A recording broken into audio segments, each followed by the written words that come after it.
Welcome back to my YouTube channel কর্স English academy. যেমনটা করে বলেছিলাম বন্ধুরা যে আমরা ইংলিশ গ্রামারটা শিখব, কিন্তু সেটা হচ্ছে পুরোপুরি লজিক বেসড। তো আমি ভাবছিলাম যে চ্যানেলটার নাম কর্স ইংলিশ একাডেমি না দিয়ে কর্স লজিক্যাল ইংলিশ একাডেমি দিলে আরও বেটার হতো। যাই হোক, সেটা বিষয় না। বিষয় হচ্ছে যে চলো let's go to English language. তো ইংলিশ ল্যাঙ্গুয়েজটাকে যদি আমরা দেখি, ভাষাটাকে, তাহলে সেক্ষেত্রে সেখানে total letters 26। There are 26 letters in the English alphabet.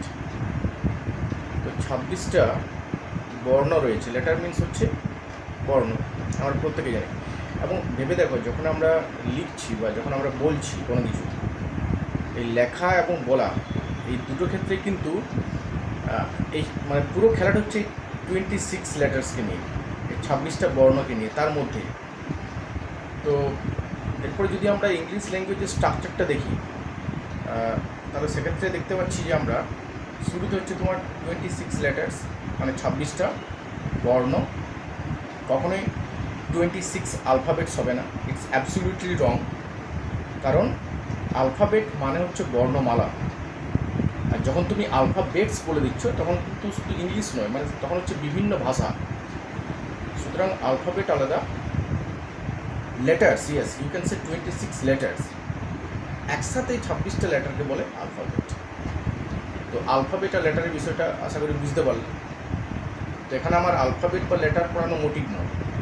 বিষয়টা হচ্ছে যে যেটা দেখছিলাম যে লজিক্যালি যে 26টা বর্ণ নিয়ে পড়ে ইংলিশ আলফাবেটটা গঠিত।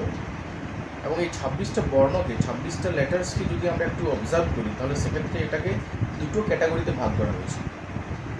সেটা হচ্ছে ভাওয়েল আর কনসোনেন্ট। এটা আমরা প্রত্যেকেই জানি। তো সেই ভাওয়েলের মধ্যে 5টা ভাওয়েল আর বাকিটা হচ্ছে তোমার কনসোনেন্ট। তো সেই ভাওয়েলগুলো কি না, এ, ই, আই, ও, ই। তো এখন প্রশ্ন হচ্ছে যে এই যে 26টা লেটার্স, তো কী দরকার ছিল এইগুলোকে ভাওয়েল এবং কনসোনেন্ট এইভাবে ডিভিশন করার? সবকটাকে তো একসাথে গ্রুপে রেখে দিলেই হতো, আলাদা করে সেপারেশন করার কী দরকার ছিল? কারণটা কি? এখানেই তো লজিকটা না। তো যদি আমরা একটু মাইনিউটলি অবজার্ভ করি, তাহলে কিন্তু আমরা পরিষ্কার বুঝতে পারবো যে ভাওয়েলের রোলটা কী ইংলিশ গ্রামারে। কোনো একটা তুমি ওয়ার্ড নাও, এনি ওয়ার্ড, যেমন বুক, যেমন টেবল, ফোন, তোমার নিজের নাম, যেমন আমার নাম হচ্ছে সুমন্ত, বা যে কোনো কিছু, glass, laptop, mobile phone, smart watch. তো যাই ওয়ার্ড তুমি নাও না কেন, তো সেই প্রত্যেকটা ওয়ার্ডকে যদি আমরা একটু লক্ষ্য করি, তাহলে সেক্ষেত্রে আমরা দেখতে পাবো যে প্রত্যেকটা ওয়ার্ডের মধ্যে কিন্তু ভাওয়েল লেটার রয়েইছে। তাহলে ভাওয়েল ছাড়া কোনো ওয়ার্ড গঠন করা সম্ভবই না। যেমন ফর এক্সাম্পল যদি আমরা নিই বুক, বি ডাবল ও কে, তাহলে ওখানে দুটো ভাওয়েল আছে, মানে একটাই ভাওয়েল, তার দুবার প্লেসড হচ্ছে ও। তো সেরকমই যদি আমরা নিই ফোন, PHONE, ওখানে ও আছে, ই আছে। তুমি এমন কোনো ওয়ার্ড পাবে না যেখানে ওয়ার্ডটা বিনা ভাওয়েল, মানে উইদাউট ভাওয়েল ফর্ম হয়েছে, এমন কোনো ওয়ার্ড নেই ইংলিশ ল্যাঙ্গুয়েজে। এখন প্রশ্ন হচ্ছে, স্যার আপনি বলছেন যে এরকম কোনো ওয়ার্ড নেই, কিন্তু যদি একটু দেখি সেক্ষেত্রে ওয়ার্ড তো রয়েছে। যেমন ওয়াই, ওয়াই মানে হচ্ছে কেন, WHY। তো WHY এর মধ্যে তো AEIOU কোনো কিছু নেই। তাহলে এটা কী করে সম্ভব? হ্যাঁ, এটা সম্ভব। কারণটা হচ্ছে 5টা ভাওয়েল আর দুটো সেমি ভাওয়েল রয়েছে, সেটা হচ্ছে W অ্যান্ড Y। এখন প্রশ্ন হচ্ছে যে সেমি ভাওয়েলের কাজ কি না, সেমি ভাওয়েল হচ্ছে যে যেখানে ভাওয়েল থাকবে না সেখানে রোল কে করবে, সেমি ভাওয়েল ভাওয়েলের কাজ করবে। যেমনটা করে captain, vice captain, final, semifinal.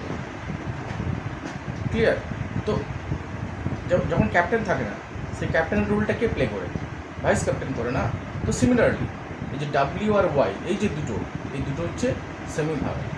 তাহলে এক্ষেত্রে আমরা যেটা শিখলাম সেটা হচ্ছে যে বিনা ভাওয়েল ছাড়া কখনোই ওয়ার্ড গঠন করা সম্ভব নয়। Without vowel you cannot frame word, কিন্তু ভাওয়েল নিজে নিজে একটা ওয়ার্ড গঠন করতে সক্ষম।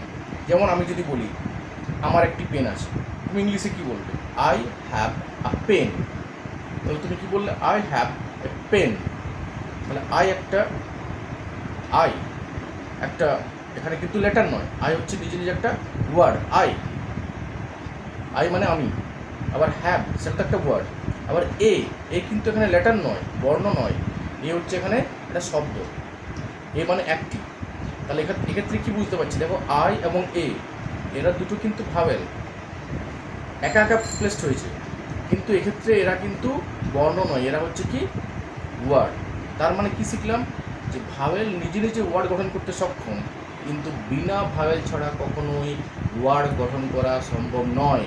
সেই কারণে আমাদের ইংলিশ ল্যাঙ্গুয়েজে এই যে 26টা বর্ণমালা, সেই 26টা বর্ণমালাকে দুটো ক্যাটাগরিতে ভাগ করা হয়েছে, সেটা হচ্ছে ভাওয়েল আর কনসোনেন্ট। তুমি তোমার টেক্সট বই খুলে দেখে নাও, যে কোনো জায়গাতে তুমি যাও, বিনা ভাওয়েল ছাড়া তুমি কোনো ওয়ার্ড পাবে না। এটা হচ্ছে absolute truth about English language. তো এটা হচ্ছে লজিক। Thank you. নেক্সট ভিডিওতে দেখা হচ্ছে।